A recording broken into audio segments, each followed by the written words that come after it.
Salve, salve! Vamos aqui agora a nossa parte de continuação sobre o que está ocorrendo dessa quebra de 2020 das bolsas e de todas as empresas que estão com problema, né? E para poder explicar sobre isso, primeiro tem que trazer, por exemplo, sobre o que é o dinheiro em si, né? Que é uma coisa que muita pouca gente sabe, tem uma ideia do que é, mas essa ideia ainda está bem diluída. Que hoje em dia nós vivemos sobre essa parte, né, de moeda fiduciária, e esse daí é um dos grandes motivos de estarmos passando por essa quebra, né? Mas o que ocorre dessa moeda? Se você já tem uma formação de economia e tal, você já deve saber, né? Então eu falo até que se você quiser você pode pular para o vídeo 3. Mas se você não tiver, é bom você ficar porque você vai entender muito do que ocorre no mercado e muita coisa que é menos de, sei lá, 0,001% da população sabe, né? Ou, tipo assim, tem parte de ideia disso, né? Então é muito importante que você esteja acompanhando. E eu não sei como que anda hoje em dia, mas dependendo de qual ano você esteja nessa parte de economia mesmo e qual o nível da sua faculdade, também é bom porque às vezes você nem chegou a aprender algo sobre isso, né? Então eu já peço, né, que você deixe o seu subscribe. Eu creio que você já deixou na parte 1 para poder estar assistindo a parte 2, né? Mas um like também por ser um conteúdo que é tão difícil de se ver as pessoas falando, né, sobre isso. Vou até me ajeitar na cadeira porque o conteúdo é complicado.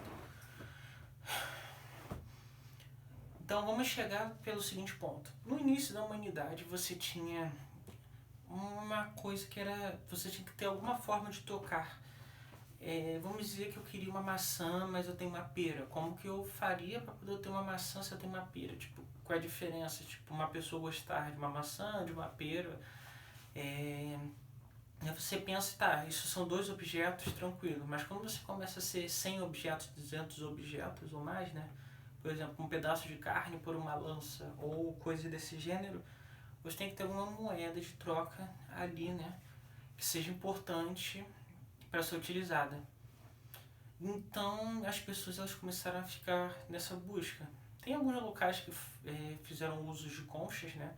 Até mesmo hoje em dia nós temos tribos assim, né, que são utilizados esse tipo de ideia, e outras coisas que sejam um pouco mais raras naquele local são utilizadas, né? Porque você troca uma coisa que é de difícil conquista por uma certa quantidade de uma coisa de mais fácil conquista, né?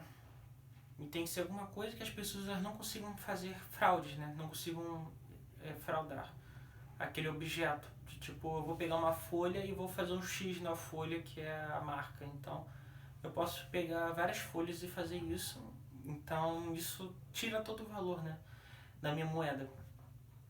E o que ocorreu é que depois de tudo isso começou a ser utilizado os minerais que eram raros e eram utilizados para várias coisas e obviamente depende muito, né, da tribo, mas o que eu sempre acabo buscando é falar sobre a parte de quando estavam em Roma em si, né, foi um dos grandes impérios conquistadores, né, que teve, e lá também foi o primeiro caso de criação dessa parte fiduciária da moeda, né, porque existe o comércio em ouro, né, isso eram moedas de ouro com selo do imperador tal, né, que estava naquele momento.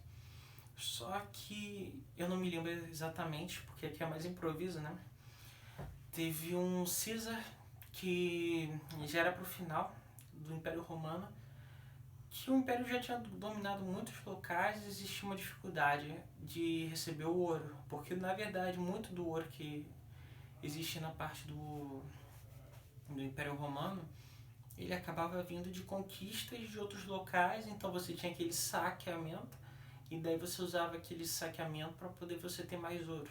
Então quando você não tinha muita exploração, você tinha mais roubo, tem uma hora de que falta locais para você poder estar roubando, né? Quando você já roubou o planeta inteiro. Então, quando eles chegaram nesse ponto, o imperador ele tinha que gerar mais moedas, mas ele não tinha ideia de, tipo, da onde que eu vou tirar mais ouro para gerar moedas. Então ele começava a aumentar os impostos, mas é claro, ninguém gosta de ter impostos, obviamente. Então ele tinha que achar alguma solução. Então ele começou a misturar aquela moeda de ouro com outras coisas, níquel, cobre, whatever. Então ele tinha aquela camada, mas vamos dizer que aquela moeda ela era 100% de ouro, ela começava a ser 90%, 80%. E como os comerciantes, muitas vezes eles eram uma das pessoas mais inteligentes da época, né? Porque querendo ou não, tinha os filósofos que lidavam com toda aquela parte, né, de aprendizado.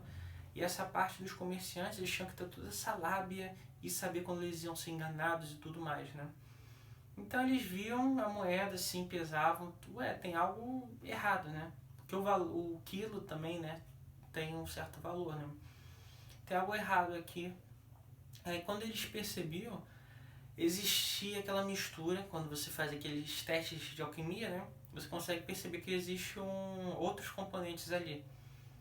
Então eles pegavam aquelas moedas e eles já sabiam que elas tinham um valor menor, na realidade, porque elas tinham menos ouro do que elas deveriam, né? Então eles começavam a fazer essa parte de deixar de utilizar ou separar, ou aí depende muito. Existiam pessoas também que acabavam saindo dessa parte do Império Romano,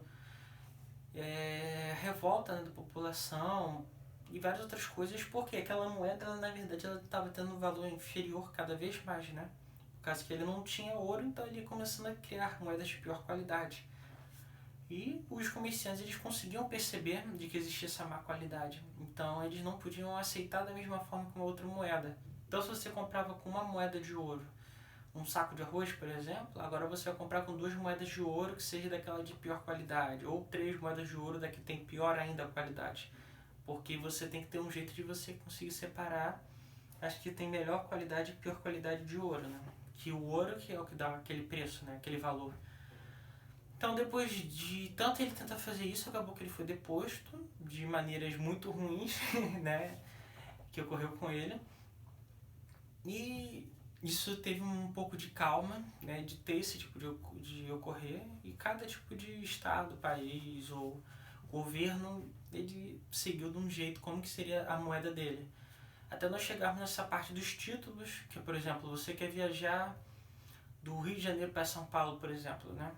Mas você era antigamente, demorava vários dias e tal, e você tem uma grande chance de você ser parado por bandidos ou outras pessoas mais mal intencionadas ou qualquer coisa possível ocorrer. Sei lá, tu sofreu um acidente na sua carroça, por exemplo, né? Ou você ficar meses ali, sem contar também o peso, né? Por exemplo, se eu quero levar 100 quilos de ouro de um lado para o outro, isso é uma coisa complicada. Então o que ocorria era ser gerado aquele título, que é um papel, onde ele diz ali, ele tem um carimbo, ele tem tudo autenticando de um local, de um banco, até um outro banco, dizendo de que realmente aquela pessoa tem aquele valor, e no outro local ela iria poder pegar aquele valor, por causa que aquele banco está dizendo de que eles têm aquele valor ali, né? Então não é necessário se preocupar para filial daquele banco ou para outra empresa bancária, né? Então ocorria essa parte dos títulos que facilitava, né, as pessoas, porque tipo, eu não vou andar com 100 mil reais na rua, então eu posso levar aquele meu título, que é um papel simples, e daí quando eu chegasse naquele local eu só trocava ele por aquele ouro, e daí eu realizava as compras que eu queria e tudo que fosse necessário. Então, daí é claro que tipo, conforme fosse vindo a utilização das pessoas e tudo mais, foi diminuindo esse valor que podia ser gerado desse papel até a gente chegar nas notas de hoje em dia, né? Que são notas pequenas, elas pesam menos do que você tipo levar. Imagina se eu tivesse uma nota de 100 fosse levar tipo de ouro assim, e para você verificar e tudo mais. Então essa nota ela primeiro ela era lastreada pelo ouro, tem alguns locais que também era platina e tudo mais. Então isso diz que você, e dessa nota de 100 ela na verdade ela valia essa parte daquele ouro, né? Então você vê essa comodidade e você também vê que você não precisa ficar carregando caixotes de dinheiro, quando você pode só carregar tipo várias faixas de papel, que essas faixas elas já têm aquele valor elevado, né? O problema que chegou a ocorrer depois disso é que começou a surgir as moedas fiduciárias. E daí o que vem essas moedas Putz. Essas moedas fiduciárias. Vamos dizer que antigamente eu pegava essa nota de 100 equivale a 100 gramas de ouro, por exemplo, né? Então eu começava a falar, olha só, governo, eu vou começar a fazer agora, já que você é o governo e você manda nas coisas, vou começar a fazer 3 notas de 100 para cada 100 gramas. Mas só que cada 100 gramas vale igual a... Quer dizer, mas cada nota de 100 vale igual a 100 gramas. Então, na verdade, você tinha 3 notas de 100, que são igual a 300 gramas, mas você só tinha 100 gramas guardado ali no canto. Então, você pegava e você iria lá para poder trocar, para comprar qualquer coisa, e o banco ele tinha menos do que ele deveria, mas só que ele dizia que ele tinha um valor muito acima, né? Ali naquele local. Então, vamos dizer que na verdade o banco ele tinha 10 barras de ouro, mas ele dizia que ele tinha 100 barras de ouro ali dentro, né? Para as pessoas que ele emitia o dinheiro. E isso foi cada vez piorando mais.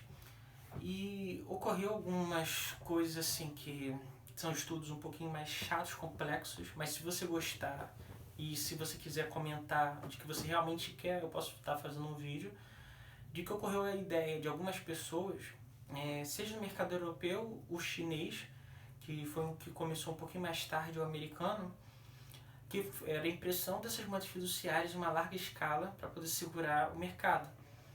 E para poder dar empréstimos, para poder empresas crescerem e para poder aumentar o seu capital de giro e infinitas coisas que ocorrem, né? Então, por exemplo, esse 1,5 trilhão que foi gerado durante 2 dias dos Estados Unidos para poder tentar segurar a crise, isso foi literalmente o governo americano chegando e imprimindo moeda fiduciária, que é tipo essa moeda que ela não tem valor, por assim dizer, ela tem valor para quem confia em si, mas ela não tem um valor dentro dos bancos, né? Tipo, o banco americano ele não tem esse valor realmente. Ele simplesmente está criando mais moeda e dizendo de que, olha, vocês usam isso para poder pagar dívidas e o que vocês quiserem, para poder comprar coisas que vocês quiserem. Mas isso não tem valor nenhum. E qual é o problema disso? Em uma crise como, por exemplo, a que está ocorrendo agora, ou em outras crises que podem ter, em qualquer crise que tenha uma moeda fiduciária, o problema é que quando você for sacar, por exemplo, eu tenho 1 milhão de reais, mas na verdade ele vale 10 mil reais. Quando eu for sacar esse 1 milhão, se eu sacar o meu 1 milhão, vai ter outras 10 pessoas que também têm 1 milhão, correto? Mas só que eu não tenho 1 milhão ali no banco. Então aquelas outras 10, aquelas outras 9 pessoas ali, das 10, né, contando comigo, elas não vão ter dinheiro para poder sacar. Por causa que eu já saquei 1 milhão, que era equivalente àquele valor que estava ali dentro. Então elas não vão ter o valor para poder chegar e resgatar delas. Então quem consegue fazer essa retirada de dinheiro primeiro, quem, por exemplo, passou pela época do Collor, que estava dando problemas, outras coisas assim, já deve ter passado por ter notado isso, né? De que quando existe, por exemplo, a falência do Banco Central, coisa parecida, você pode ter 10 milhões ali dentro, mas você vai poder sacar, por exemplo, 25 mil daquele valor. Se você tiver acima de 25 mil, você vai poder sacar até 25 mil. Por quê? Porque esses 25 mil é o valor real de que o banco tem ali dentro. Se o banco ele tem 1 milhão de pessoas e 25 mil para cada pessoa, aqueles 25 mil era o valor real que tinha ali no banco, que era para poder distribuir para cada pessoa. Mas só que ele dizia que ele tinha 100 mil, 200 mil, e na verdade ele não tinha, ele só estava numa mentira, por assim dizer. Então esse é um dos maiores problemas dessa moeda e que está causando a quebra dessa movimentação em excesso de dinheiro que não existe na realidade. É um dinheiro gerado pelos governos. E também existem outros detalhes aí dentro dessa parte do dinheiro que é bem complicada. Então, se você puder deixar o seu like já para poder eu saber e você comentar se tem alguma coisa que você ficou com dúvida, porque eu sei que a minha explicação ainda está um pouco complicada aqui Eu posso ter entendimento, mas ainda não tenho o dom de conseguir explicar muito bem às pessoas. É uma coisa que eu quero muito poder estar desenvolvendo mais e mais, mas eu vou ter que trazer agora uma parte além, porque isso é um tópico que vai gerar muitos vídeos, e pelo que está ocorrendo aí no mercado, acho que vou ter que correr bastante em ficar entregando vídeos para poder todo mundo estar conseguindo aprender mais e mais. E daí, quando acalmar um pouco essa parte da crise de 2020, aí eu vou pegar e vou começar a ficar lançando os vídeos com mais calma durante a semana. E ainda vou decidir quantas vezes na semana, mas provavelmente uma ou duas. Então, obrigado a tudo por você estar assistindo aí. Se você quiser só comentar aqui, eu vou deixando aí direitinho as coisas resolvidas e vou tirando todas as dúvidas das pessoas que estiverem comentando. Dependendo, eu crio um vídeo para poder tirar dúvidas que foram colocadas em comentários durante essa saga de vídeos aí da crise.